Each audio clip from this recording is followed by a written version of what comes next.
নমস্কার, আদাব। আমি অনুপ সোনি, মুম্বাই মহারাষ্ট্র থেকে আপনাদের সকল দর্শকদের ক্রাইম পেট্রোল দস্তাকে স্বাগত জানাই।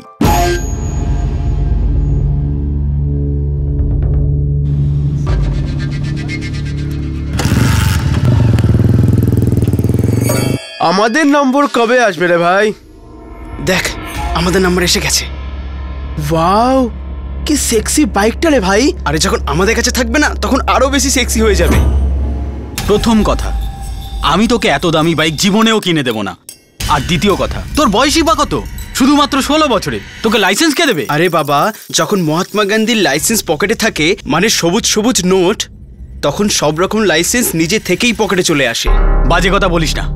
কালকে তুই জোরে গাড়ি চালাতে গিয়ে কারো যদি অ্যাক্সিডেন্ট করে দিস, তাহলে হয় নিজে মরে যাবো, না অন্য কাউকে মেরে দেবো, ব্যাস। এক থাপ্পড় মারবো, অসভ্য কথা। কালকে যে কোনো কিছু হতে পারে। হয়তো আমি চেয়ার থেকে পড়ে মরে গেলাম, বা আমরা সবাই হয়তো বম ব্লাস্টে মারা গেলাম। বাবা, কালকে কিচ্ছু নেই, যা আছে আজ আছে, আর এখনই আছে। আর আমার আজকেই বাইক চাই, আর এখনই, আর কিছু জানি না। বাচ্চাদের জেদ করা আর বাবা মায়ের বারণ করা, এটা প্রত্যেক বাড়ির গল্প। কিন্তু এই গল্পে একটা ক্রিমিনাল টুইস্ট তখনই আসে যখন বাচ্চারা খুব সহজেই আইনকে ভাঙার কথা বলে, ঘুষটাকে সিস্টেম মনে করে চলে। এটা একটা ইঙ্গিত যেটা বলে যে সীমা শুধু লঙ্ঘনই করা হচ্ছে না, বরং সীমা শেষ হয়ে যাচ্ছে। প্রায় দিনই এরকম কেস সামনে আসছে যেখানে সংস্কারের লাশের উপর অপরাধ তাণ্ডব করছে। ওম ভূর্ভুবঃস্বঃ তস্বিতুর্বরেণ্যঃ ভর্গো দেবাস্য ধীমহি ধিয়ো यो নঃ প্রচোদয়াৎ। ওম ভূর্ভুবঃস্বঃ।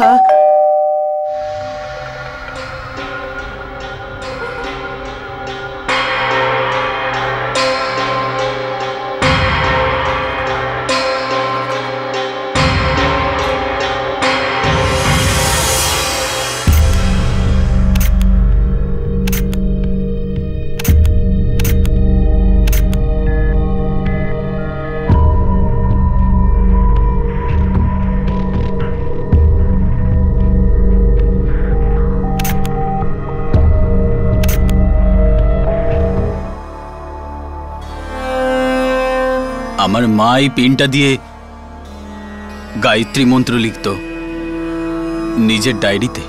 মিস্টার পারিক, আপনি কি বলতে পারেন যে আপনার বাড়ি থেকে কি কি চুরি হয়েছে? টাকা, গয়না, কোনো কিছু? আমি তো বলতে পারবো না, কিন্তু ইনি বলতে পারবেন। ইনি যখন কথা বলার অবস্থাতে থাকবেন, তখন আপনি সব তথ্য পেয়ে যাবেন। 47 বছরে বিবাহিত জীবন ছিল ওনাদের। একে অপরকে খুব ভালোবাসতেন। মুম্বাইতে আর একজন বয়স্ক নাগরিকের দিনে দুপুরে খুন। এই 2 কোটির জনসংখ্যার শহরে সিনিয়র সিটিজেনদের উপর আক্রমণ যেন একটা রোগের মতো ছড়িয়ে পড়ছে। সেপ্টেম্বর 2011, মালাড, মুম্বাই।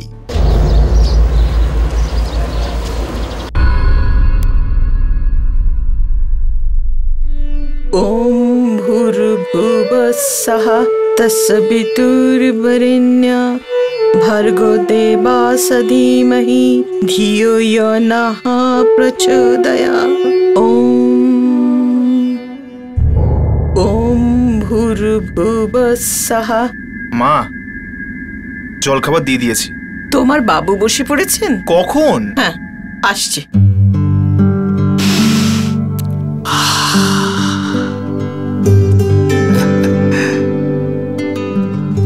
যদি খিদে পায় তাহলে খেয়ে নেবে, বুঝলে? আমার জন্য বসে থাকো কেন? যতক্ষণ না তুমি নিজের হাতে বেড়ে দাও, ততক্ষণ আমার পায়েসে চিনি কম আর পিঠেতে নুন কম মনে হয়। তোমার মনে আছে তো, চিনি আর লবণ এই দুটোই তোমার বারণ আছে। আর একটা কথা, আজকে তোমার ডক্টরের সঙ্গে অ্যাপয়েন্টমেন্ট আছে। দর্শনের সঙ্গে কথা বলেছো কি? হ্যাঁ, আমি ওকে ফোন করে দিয়েছি। আচ্ছা।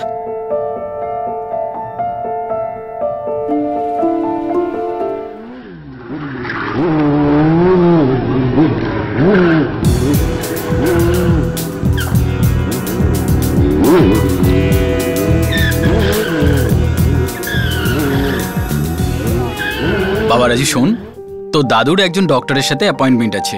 আমার আর্জেন্ট কাজ পড়েছে, সেই জন্য তুই দাদুকে নিয়ে চলে যাস। অন্য কোনো দিন নিয়ে যাও, আমার কলেজের জন্য লেট হচ্ছে।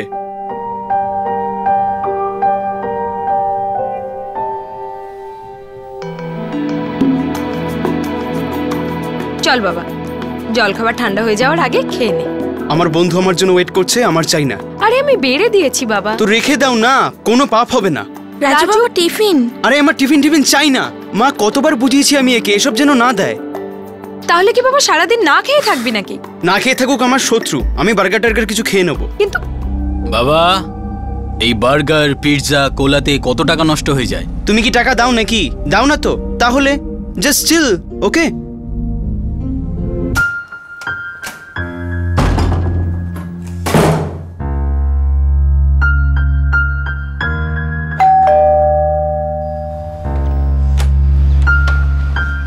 আরে রাজু, এসো এসো এসো বাবা, এসো।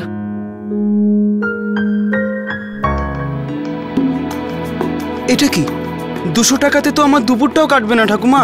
রাজু বাবা, আমাদের সময় 200 টাকায় পুরো সংসার চলতো। ঠাকুমা, আজকালকার দিনে কিছু চলে না, দৌড়োয়। আরে তাও ফুল স্পিডে। চলো ঠাকুমা, 500 টাকা দাও না। না না না না রাজু, না, আমার কাছে এর চেয়ে বেশি টাকা নেই। না, তোমার কাছে আছে কিন্তু তুমি দেবে না। রাজু, তুই এখন বুঝবি না, বড় হলে তখন সব বুঝে যাবি। হ্যাঁ, তোমাদের যে কি করে বোঝাই, এত বড় তো হয়ে গেছি আমি। ছাড়ো। আরে আমার কথা তো শোন রাজু, রাজু, আরে রাজু শোন।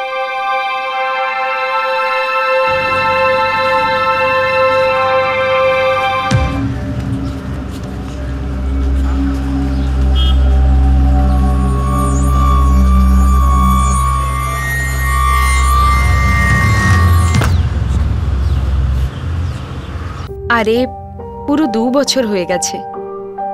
দিদি, 1 মিনিট। হ্যাঁ কুসুম বলো। দিদি আমাকে একটু বাইরে যেতে হবে। এখন কি বাইরে যাওয়ার সময় না? দিদি আমার স্বামীর রক্ত পরীক্ষা করতে হবে। তাহলে ওকে পাঠিয়ে দে, তুই গিয়ে কি করবি? দিদি উনি কখনো একা হসপিটালে যাননি। দিদি আমি শুধু যাবো আর আসবো। ঠিক আছে, তাড়াতাড়ি আসিস। ঠিক আছে দিদি।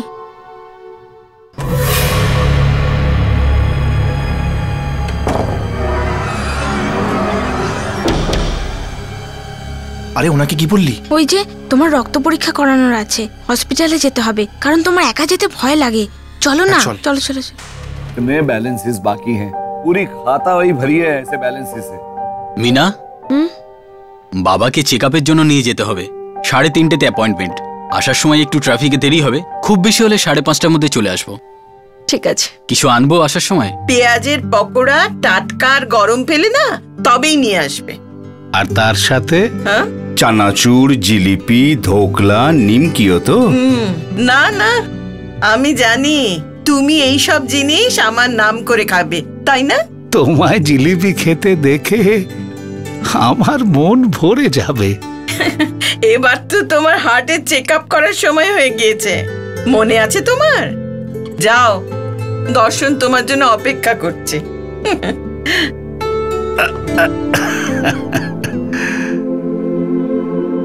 পেঁয়াজের পকোড়া একসাথে বসে খাবো, কেমন?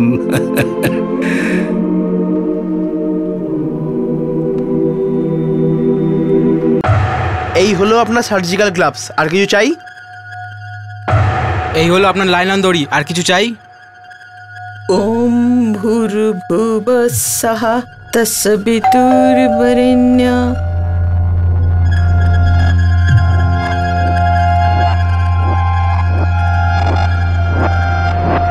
দেখলে তো, সব রিপোর্ট নরমাল এসেছে।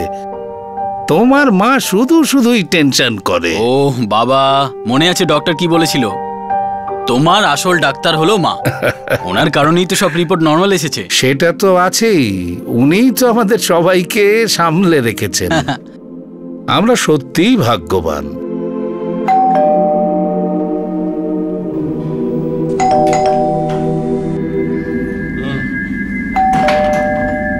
রিপোর্টসে কি বেরিয়েছে? আরে বাবার রিপোর্ট একদম নরমাল এসেছে।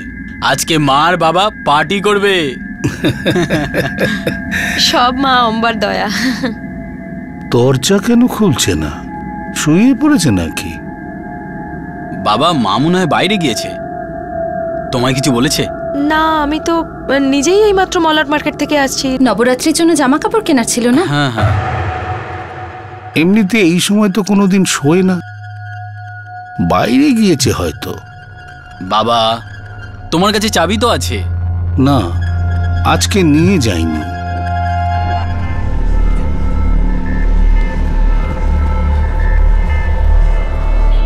এই শোনো, তুমি আমার মাকে বাইরে যেতে দেখেছো? 201-এ সেজলবেন। না সাহেব, আমি তো দুপুর থেকে ডিউটিতে আছি, আমি তো মাসিমাকে বাইরে যেতে দেখিনি। তাই সাহেব কি হয়েছে? মা, মা, আমার কিন্তু ভালো ঠেকছে না বৌমা।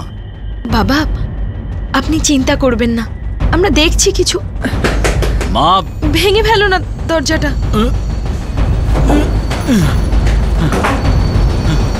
মা,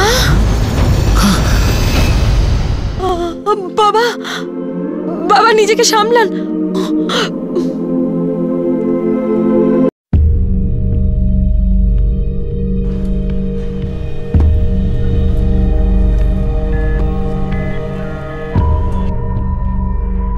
সোনার সব গয়না নিয়ে গেছে, রূপোর গয়নাগুলো নিয়ে যায়নি। আমার সেজালের শরীর থেকে সব গয়না উধাও হয়ে গেছে, মঙ্গলসূত্রটাও। স্যার, আলমারি মোটেই ভেঙে খোলা হয়নি। আর ঘরের দরজাটাও ভেঙে খোলা হয়নি।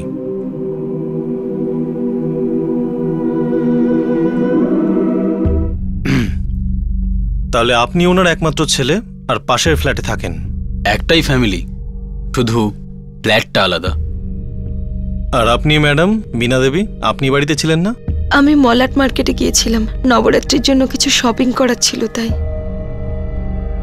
আর তুমি ইয়ংম্যান? স্যার, সকালে আমি কলেজে ছিলাম, আর দুপুরে বন্ধুদের সাথে পড়াশোনা করি, আর সন্ধ্যাতে স্ন্যাক্স খাচ্ছিলাম কলেজের পাশেই, আর তখনই বাবা কল করেন। এই বাড়িতে আর কেউ থাকেন না? আমাদের কাজের মেয়ে কুসুম আর মা বাবার চাকর বংশী, দুজন স্বামী স্ত্রী। ওরা এখন কোথায়? ওরা দুপুরে বেরিয়েছে, বংশীর ব্লাড টেস্ট করানো ছিল তাই। কিছুই না? কিচ্ছু না সাহেব, কাউকেই আসতে বা যেতে দেখিনি। বাইরের লোকেদের সবার রোজ এন্ট্রি হয় এখানে। কোনো চিৎকারের আওয়াজ তুমি রোজকারের ঝামেলা মনে করে হয়তো লক্ষ্য করনি? না সাহেব, এরকম কোনো অদ্ভুত আওয়াজ শুনতেই পাইনি।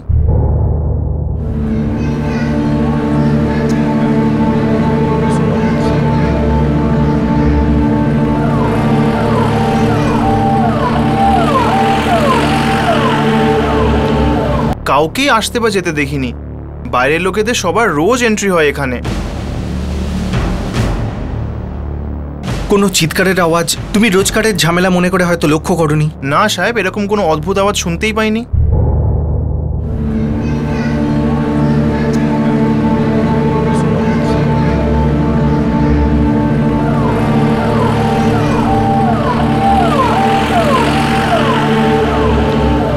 কোনো এক্সপার্টের কাজ বলে মনে হচ্ছে স্যার, একটা আঙুলেরও ছাপ নেই। পাটিল স্যার, দুজন কাজের লোক বংশী আর কুসুম, দুজনকে থানায় ডাকো। Yes sir. ইন্সপেক্টর, এই মৃত্যুটা গলা কাটার ফলে হয়নি। প্রথমে নাইলনের দড়ি বেঁধে দম বন্ধ করে দেয়া হয়, আর প্রাণ বেরিয়ে যাওয়ার পর গলাটা ছুরি দিয়ে কেটে দেওয়া হয়। কোনো হাতাহাতি? না, একদম না। বেচারি বয়স্ক মহিলা, খুনের সাথে কতটাই বা হাতাহাতি করতেন। এমনিতে ইন্সপেক্টর, গত 6 মাসের মধ্যে এটা আমার 5ম সিনিয়র সিটিজেন পোস্টমর্টেম কেস। এসব কি হচ্ছে?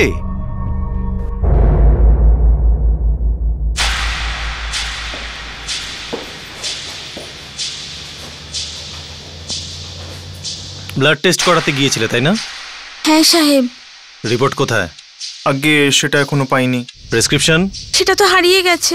কোন হসপিটালে গেছিলে? সরকারি। সরকারি? প্রাইভেট? এমন মারবো দুজনকে, না সরকারি হাসপাতালে যাবি না প্রাইভেটে, একেবারে সোজা শ্মশান ঘাটে পাঠিয়ে দেব। স্যার, আমরা কিচ্ছু করিনি সাহেব। আবার মিথ্যে কথা বলছিস? সাহেব, আমরা মিথ্যে তো দিদিমণিকেও বলেছিলাম। আমরা দুজনে তো। ও ইয়ে স্যার, আমরা ফিল্ম দেখতে গিয়েছিলাম। এই দেখুন স্যার, আমার কাছে টিকিটও আছে স্যার।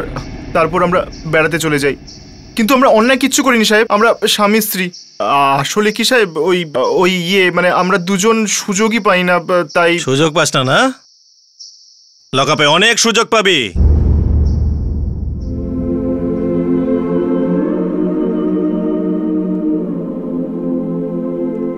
সন্দেহ কাদের উপরে হবে? ওই দুজন ছাড়া। ওরা কবে থেকে কাজ করছে এখানে? এই প্রায় 2 বছর ধরে দুজন একসাথেই এসেছিল এখানে। আপনারা ওই দুজনের উপরেই সন্দেহ করছেন কেন? আপনারাই ইনভেস্টিগেশন করেছেন। আপনি জানেন যে মা নিজেই দরজা খুলেছিলেন, আর ওখানে কোনো ভাঙচুরও হয়নি। ওই দুজন ছাড়া অন্য কারোর জন্য মা দরজা খুলতো না। আমার পুরো বিশ্বাস যে এইসব বংশী আর কুসুমেরই কাণ্ডকলাপ। স্যার, আমি বংশী আর কুসুমের ব্যাকগ্রাউন্ড চেক করেছি, কোনো ক্রিমিনাল রেকর্ড নেই স্যার। ওরা আগে যে বাড়িতে কাজ করতো সেখানেও খোঁজ নিয়ে দেখেছি, সেখানেও কোনো অভিযোগ নেই স্যার। তো পাটিল, ওই বাড়িতে ওদের ছাড়া তো অন্য কারো যাওয়া আসা নেই। স্যার, আমি ওয়াচম্যানকে জিজ্ঞেস করেছি, ওর বক্তব্য কাউকে যেতে আসতে দেখেনি। ওয়াচম্যান ওদের সাথে মিলে থাকতে পারে, আমারও মনে হয়েছিল স্যার। আমি সিকিউরিটি এজেন্সিতে চেক করেছি, ওরও কোনো রেকর্ড নেই। ওয়াচম্যানের ফোনের রেকর্ড আছে? ইয়েস স্যার, এই যে স্যার। কিন্তু স্যার, এতে বংশী বা কুসুমের দুজনের কারোর ফোন রেকর্ড শো করছে না স্যার। কাজের লোকেদের তো নম্বর শো করছে না পাটিল, কিন্তু একটা নম্বর থেকে ওয়াচম্যানের কাছে দুপুর 1টা থেকে 3টার মধ্যে বারবার ফোন এসেছে। এই দেখো, এই হলো নম্বরটা। আর পোস্টমর্টম রিপোর্ট অনুযায়ী খুন 2:30 হয়েছে। Yes sir. পাটিল, এই নম্বরটার খোঁজ করো, নিশ্চয়ই কোনো সূত্র পেয়ে যাবে।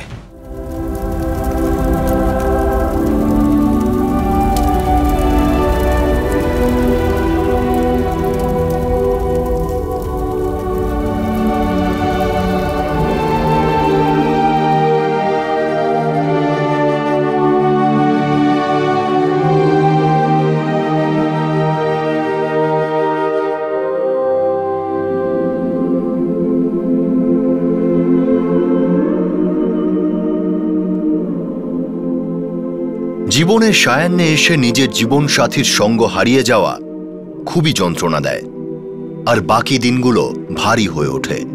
নিজের স্ত্রী জীবিতকালে রাজন বেশ সুখী ছিল, কিন্তু এখন নিঃসঙ্গতার সঙ্গে সঙ্গে ওনার বোঝা হয়ে যাওয়ার ভয়টাও চেপে বসছিল। আর অন্যদিকে পুলিশ প্রমাণের অভাবে হতাশ হয়ে পড়েছিল। কিন্তু বিল্ডিংয়ের ওয়াচম্যানের ফোন রেকর্ডে পাওয়া একটা নাম্বারই এই কেসটাকে সঠিক দিশা দেখায়।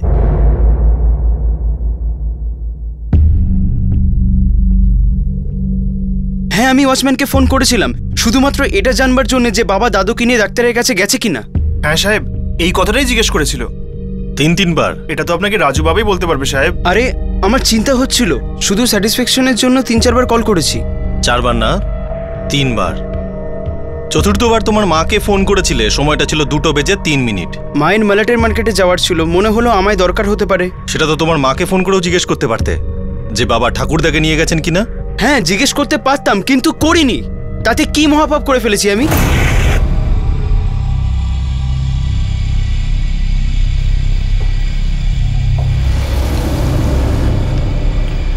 তোমার ঘাড়ে এই দাগটা কিসের? এটা বাইক প্র্যাকটিসের সময় লেগেছে। তোমার বার্থ সার্টিফিকেট এটাই বলে যে তুমি সবে 16তে পড়েছ। 18 বছরের আগে বাইক প্র্যাকটিসিং কোথায় হয় ভাই, বলবে? 1 মিনিট ইন্সপেক্টর, আপনি আমার ছেলে কি এরকম কোয়েশ্চেন কেন করছেন? সবাই জানে এতে ওই দুজনেরই হাত রয়েছে।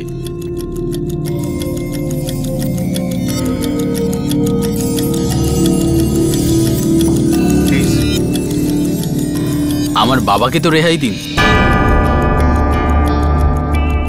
রেহাই তো ইনি দিচ্ছেন, কিন্তু কাকে সেটা আমরা জানি না, কিন্তু আপনি নিশ্চয়ই জানেন।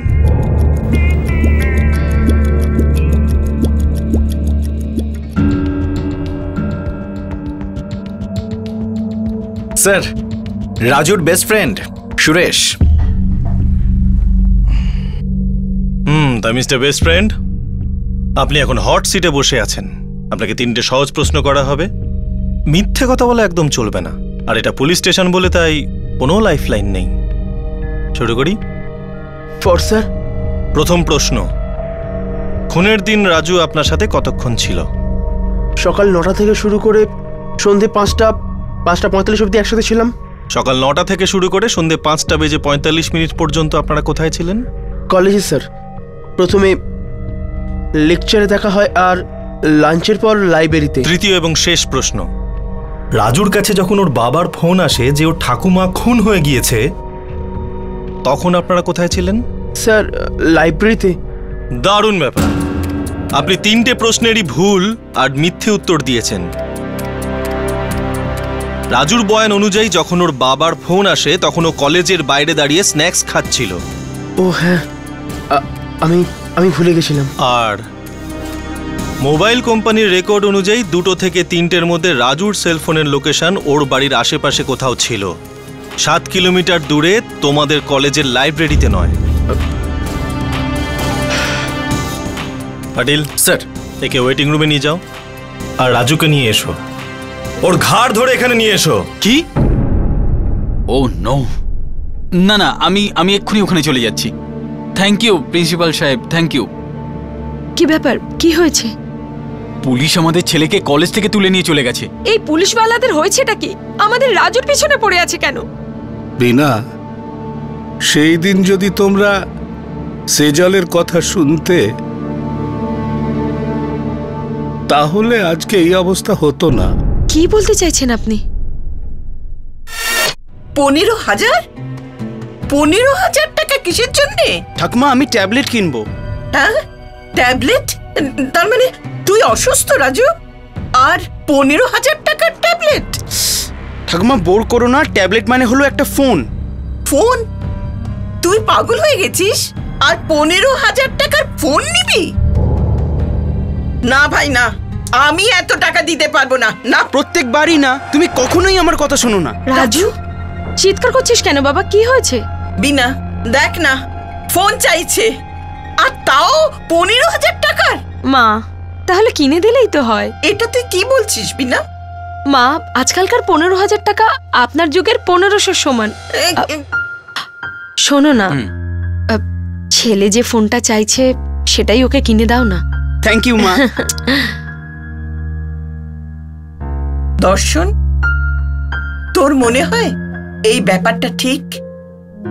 আমি আর তোর বাবা তোকে কিভাবে পালন করেছিলাম যাতে তুই টাকার মর্ম বুঝতে পারিস, আর সেটা তুই করেছিস।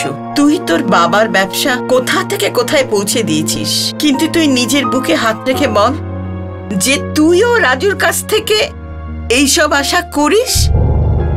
ও কি নিজের ব্যবসা বাড়াতে পারবে? মা, আপনি কিছু মনে করবেন না, কিন্তু আপনি রাজুকে একটু বেশি খারাপ প্রমাণ করছেন। আরে, ও তো লাখ টাকার ডিমান্ড করেনি, শুধু 15,000-এরই তো ব্যাপার। আর তাছাড়া ভগবানের দয়া আমাদের কাছে সবকিছু রয়েছে।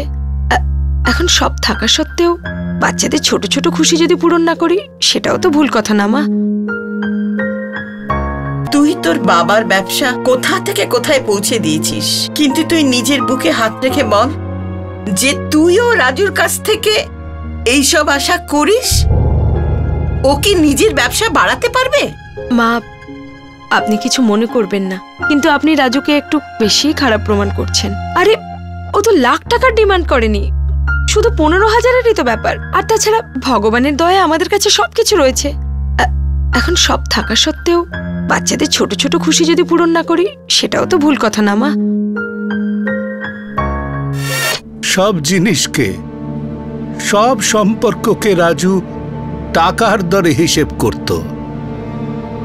ওর ভিতরে লোভের আগুন জ্বলে উঠেছিল, আর তোমরা দুজনে মিলে তাতে ইচ্ছে মতো ঘি ঢেলেছ। বাবা, আমরা পুলিশ স্টেশনে যাচ্ছি।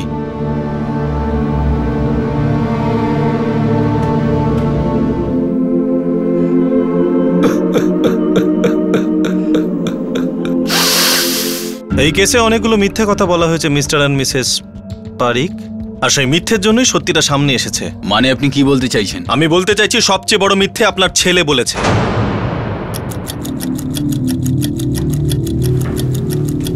এই দেখুন, ওর গলাতে এই চিহ্নটা দেখুন।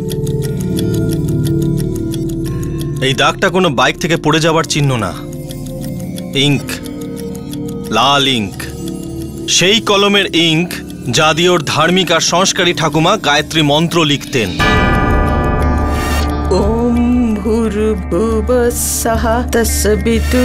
আর মিস্টার দর্শন পারিক, মিথ্যে তো আপনিও বলেছেন। আমি তো কিছু বলিনি। জেনে শুনে না জানার ভান করে চুপ থাকা, এটাও তো একটা মিথ্যা।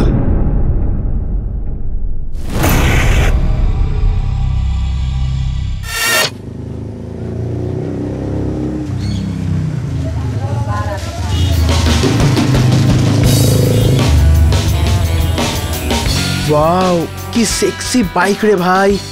যখন আমাদের হবে না, তখন আরো সেক্সি হয়ে যাবে। 3 লাখ টাকার মোটরসাইকেল? আরে বাবা, C is beauty.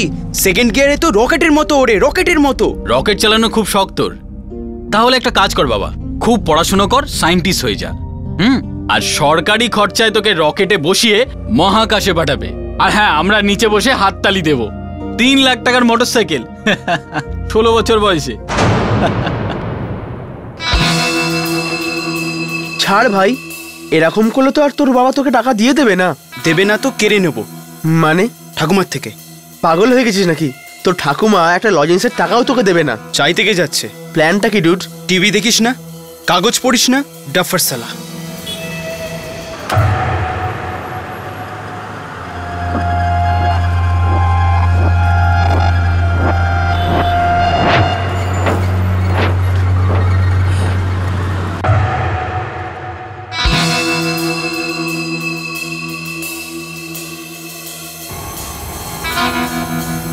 Cool man, তোর বুদ্ধির তো সত্যি জবাব নেই বস। Dam good. অপরাধ, নৃশংস খুনের উদ্দেশ্যকে কুল মনে করা হয়, যেন খুন করাটা কোনো ভিডিও গেম, আর তাও নিজের বাড়ির গুরুজনদের খুন। এমন নৃশংসতা আমাদের সমাজে কোথা থেকে এলো? শুধু কি মিডিয়া আর বদলে যাওয়া যুগেরই দোষ, নাকি আমাদের প্রত্যেকের ভিতরে লোভের ছোট ছোট ঘা হয়ে রয়েছে, যেটা একসাথে হয়ে সমাজকে ঝাঁঝরা করে দিচ্ছে?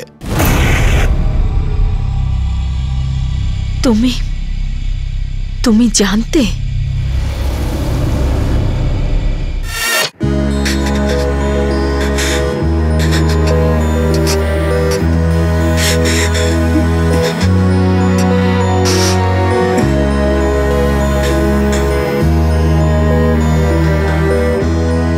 বাবা, আমার ভুলের জন্য ঠাকুমা মারা গেছে। টিভিতে বারবার দেখানো হচ্ছে যে বয়স্কদের মারা হচ্ছে। আমাদের আরো ভালো সিকিউরিটি রাখা উচিত ছিল বাবা। বাবা, যেটা হয়ে গিয়েছে সেটা ভুলে যাও। এখন তো আমাদের সবাইকে মিলে ঠাকুরদাকে সামলাতে হবে, খেয়াল রাখতে হবে।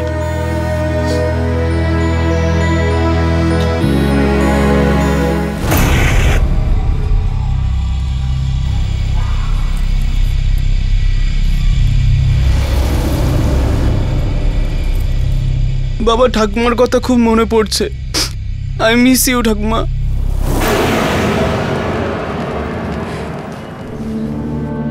তুমি আমায় বলনি কেন?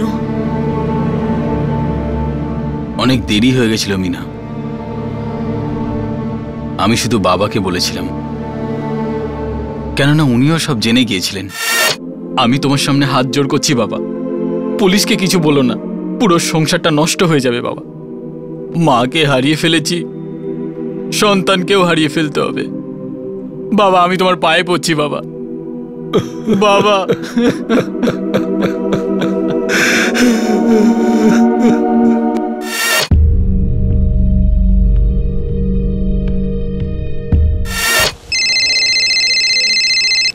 হ্যাঁ রাজু বাবা।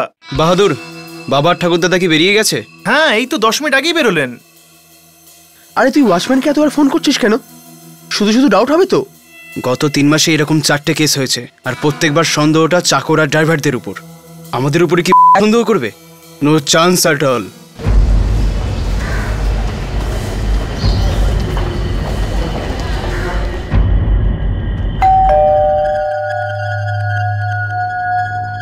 দেখ, আরো একবার ভেবে নে।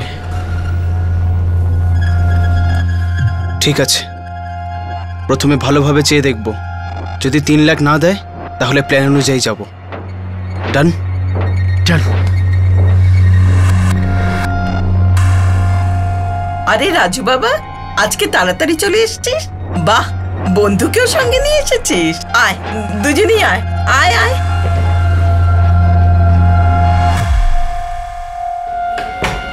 ঠাকুমা, তোমার দিব্যি, বাবার দিব্যি, মায়ের দিব্যি, ঠাকুরদার দিব্যি, ভগবানের দিব্যি খেয়ে বলছি যে আমাদের জীবনের ঝুঁকি রয়েছে। তাহলে বাবা, তুই নিজেই তোর বাবাকে ফোন কর না। দাঁড়া, আমি ফোন করছি। ঠিক আছে। তুমি বুঝতে পারছো না? আরে ওরা ড্রাগ মাফিয়া। কেউ আমাদের বাজেভাবে ফাঁসিয়ে দিয়েছে, আর আমরা ওদের যদি এখনই 3 লাখ টাকা না দিই তাহলে ওরা আমাদের খুঁজে বার করে কুকুরের মতো মেরে ফেলবে। না না বাবা, মজা করে কখনো এরকম কথা বলিস না। তুই একটা কাজ কর, তুই নিজেই বাবাকে ফোন কর। না না, আমরা না পুলিশকে ফোন করি। দাও ফোনটা দাও। তুমি 3 লাখ টাকা দিচ্ছ হ্যাঁ কি না? হ্যাঁ না, আমি 3 লাখ টাকা কিছুতেই দেব না।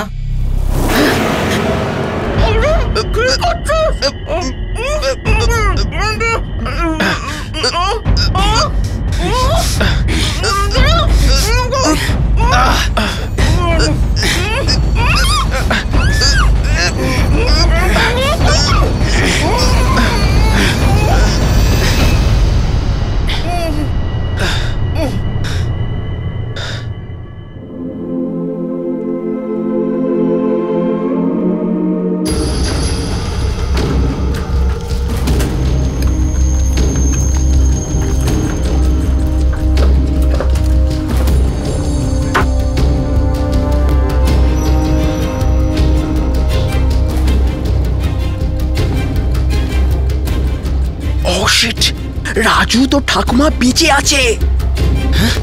দে ধর এটা।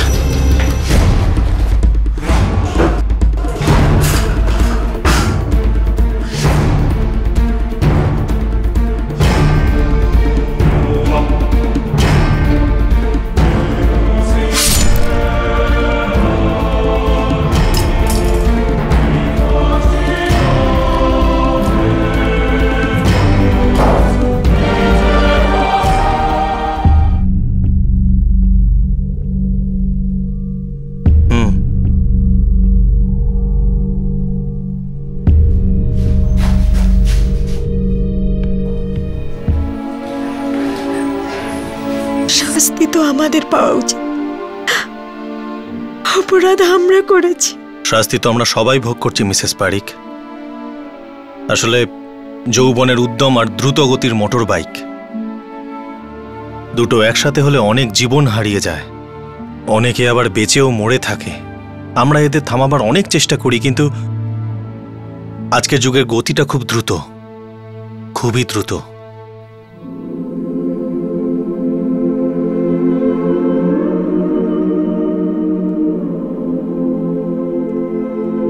সেজল পকোড়া একেবারে গরম গরম ছিল গো।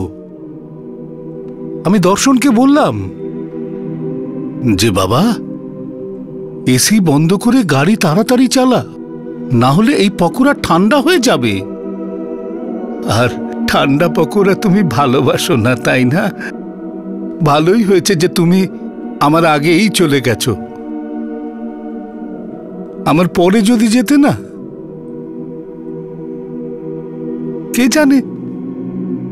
কে জানে 3 জন মিলে তোমার কি দশা করত। দুঃখ করো না তুমি। দেখে নিও, খুব শীঘ্রই দেখা হবে। হ্যাঁ,